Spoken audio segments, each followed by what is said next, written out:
കോഴിക്കോട് പേരാമ്പ്രയിൽ പോലീസിനെയും നാട്ടുകാരെയും ആക്രമിച്ച ലഹരി സംഘത്തിനെതിരെ കേസെടുത്തു. പ്രായപൂർത്തിയാകാത്ത ഒരു പെൺകുട്ടി ഉൾപ്പെടെ 5 അംഗ സംഘത്തിൽ നിന്നും 2.157 ഗ്രാം MDMA പോലീസ് പിടിച്ചെടുത്തിരുന്നു. ഇന്നലെ വൈകിട്ട് പേരാമ്പ്ര പാണ്ടിക്കോടായിരുന്നു ആക്രമണം.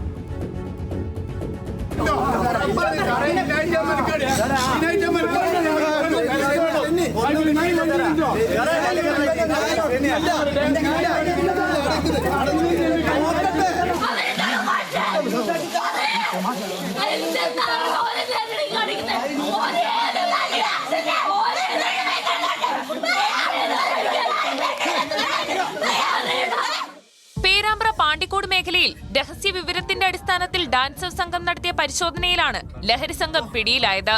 കുറ്റ്യാടി കോവുമ്മൽ സ്വദേശി അഫ്രീദ്, പേരാമ്പ്ര പുറ്റംപോയിൽ സ്വദേശി ഷംസീർ, പാലക്കാട് എടത്തനാട്ടുകര സ്വദേശി റിൻഷ ഫാത്തിമ, കൊല്ലം കടപ്പാക്കട സ്വദേശി സംഗീത, മലപ്പുറം സ്വദേശിയായ 16-കാരി എന്നിവരാണ് പിടിയിലായത്. നിരവധി ലഹരി കേസുകളിൽ പിടിയിലായ മുഹമ്മദ് അഫ്രീദിനെയും സംഘത്തെയും സംശയാസ്പദമായ സാഹചര്യത്തിൽ പാണ്ടിക്കോട് മേഖലയിൽ കണ്ടു എന്നായിരുന്നു പോലീസിന് ലഭിച്ച വിവരം.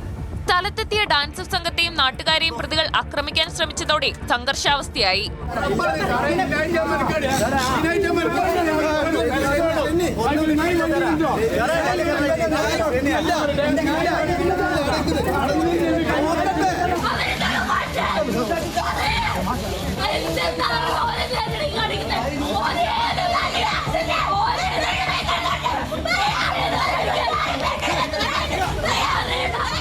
ഒടുവിൽ പേരാമ്പ്ര സ്റ്റേഷനിൽ നിന്നും കൂടുതൽ പോലീസ് ഉദ്യോഗസ്ഥർ സ്ഥലത്തെത്തിയാണ് പ്രതികളെ കസ്റ്റഡിയിലെടുത്തത്.